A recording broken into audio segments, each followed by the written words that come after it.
Les amis, bienvenue dans ce nouveau débrief du match qui vient de se terminer, Angleterre-Croatie. Magnifique match, pour moi c'est le plus beau match depuis le début de la Coupe du Monde. Donc on va vite fait, j'ai pas pris les images pendant le match, c'est un peu compliqué, mais je vais vite fait faire un petit débrief de 4-5 minutes sur ce que j'en ai pensé, sur les joueurs qui ont été bons, et aussi vite fait sur la suite de la compétition. Ce sera plutôt axé sur la Croatie parce que j'étais pour eux ce soir, malheureusement ils ont perdu. Mais le match était vraiment magnifique, j'ai trouvé qu'ils ont bien joué, je suis assez fière d'eux.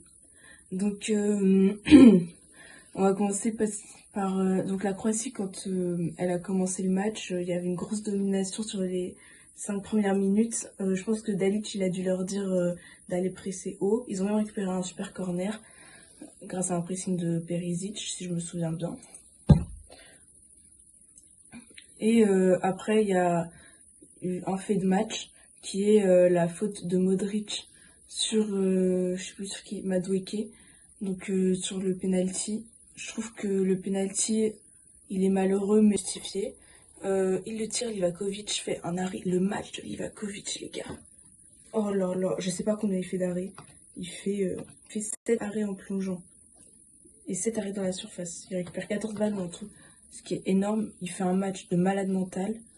Je peux analyser que les buts parce que j'ai que les résumés courts. En plus, je l'ai eu en mauvaise qualité le résumé parce que j'ai pas les moyens d'enregistrer les matchs. Mais vas-y, c'est pas grave. On vous tourne le débrief, on est professionnel jusqu'au bout. La meuf a 5 vidéos sorties. Bref, donc sur le deuxième but de la Croatie, sur le premier but de la Croatie à la 35e, on voit ici que je sais pas qui c'est peut-être Perisic qui envoie une feinte à, je vois pas, c'est pixelisé les gars, le DOF n'est même pas en bonne qualité, qui envoie une feinte qui l'envoie dormir, et l'autre là, Baturina, lui il a retrouvé une place de titulaire à Com assez récemment parce que de base il était bridé par Nico Paz et Maxence Cacré, mais il a un peu pris la place de Maxence Cacré sur cette fin de saison, et il nous envoie une frappasse pleine lucarne. J'ai sauté de joie. Et là, à la fin, ouais, je vous l'ai montré parce que, regardez, Perisic, il arrive, il saute par-dessus. Alors, je sais pas comment il fait ça, j'aimerais bien savoir faire ça, mais la détente, elle est folle. Ça doit être une belle photo, faudrait que je la trouve. Voilà, donc maintenant, j'aimerais analyser le deuxième but de la Croatie. Sur le deuxième but de l'Angleterre, je ne m'y connais pas assez en coup de pied arrêté pour vous parler de ça, donc je préférerais que vous alliez le regarder par vous-même. Le deuxième but de la Croatie, c'est un super ballon de Pasalic qui envoie pile ici sur Perisic. On voit que Perisic, tout au long du match, c'est un joueur tellement intelligent. Il faisait tellement d'appels partout. On lui donnait même pas assez souvent la balle, je trouve. Mais il fait des appels, ça doit être un poison dans le dos des défenseurs. Là, l'appel parfait, hop. Et là, en fait, il emmène 3 défenseurs avec lui. Tout le monde pense, même moi, qui regarde le match à la télé, j'avais pas vu cette solution-là de faire une tête en retrait. Même à la télé, on la voit pas. Et lui, il la sent, il la voit. Remise parfaite, 1, 2, 3 défenseurs pris. Et Moussa qui se retrouve tout seul pour exploser la cage et marquer. Moussa qui d'ailleurs, il joue au FC Dallas. Le stade, très beau stade. J'ai vu, il y avait 90 000 places. Le stade a été climatisé. Ils disaient les commentateurs 22 degrés, conditions idéales pour jouer. C'est pour ça qu'on a eu un beau match avec plein d'intensité, bien que l'Angleterre ait été meilleure.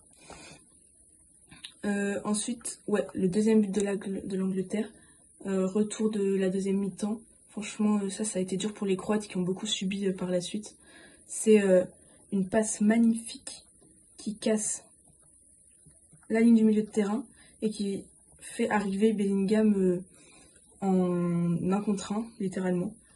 Et en fait, ici, il y a Vuskovic. Je voulais souligner parce que je trouve qu'il faisait une course qui était assez atypique. Quand on l'a vu à la télé, on se dit mais qu'est-ce qu'il fait? Mais en fait, il suit juste... je vois pas, je suis aveuglée par le flash et tout, je vois pas.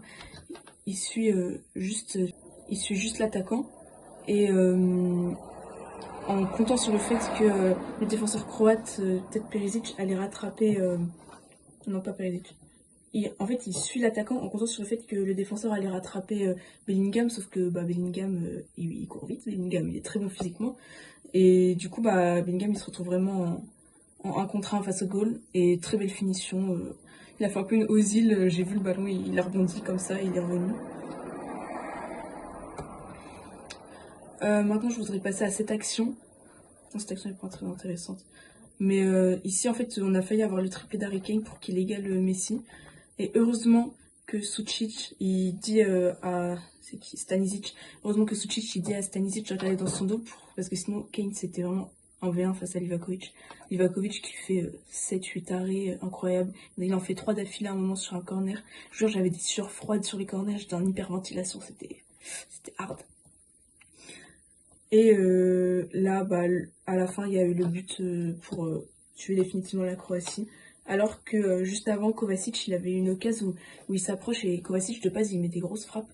Et du coup, je m'étais dit qu'il allait la mettre. Donc, il t'envoie, je sais pas, un petit ballon mou à terre.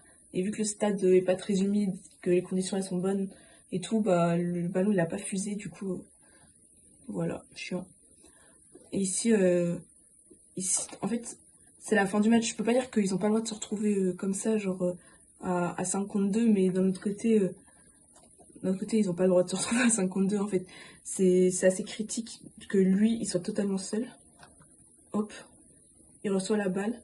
Il y a un défenseur croate. Là, je lui dis direct, je regarde avec mon père, je lui dis ouais, là c'est mort, on est mort. Paf, but. Alors, pas but d'Harry Kane, mais but et c'est la fin du match. La Croatie, il y a eu l'entrée alors très intéressante de Marko Pasalic.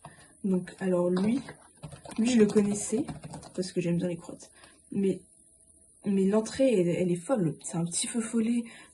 Défensivement, il a récupéré 2-3 ballons, mais comme un vrai latéral droit. Offensivement, il est très vif. Bonne frappe. Franchement, j'aurais bien aimé que le FC Nantes l'achète il y a 2-3 saisons, mais ça nous aurait peut-être sauvé de la Ligue 2. Enfin bref, pour ce débrief, ah bah ma caméra s'éteint. Et merci beaucoup de m'avoir écouté et j'espère qu'on se retrouve pour de nouveaux débriefs. N'hésitez pas à vous abonner, n'hésitez pas à liker, à faire des retours en commentaire, vous abonner à mon compte Twitter aussi, j'essaie de poster un peu là-bas. Voilà, bisous.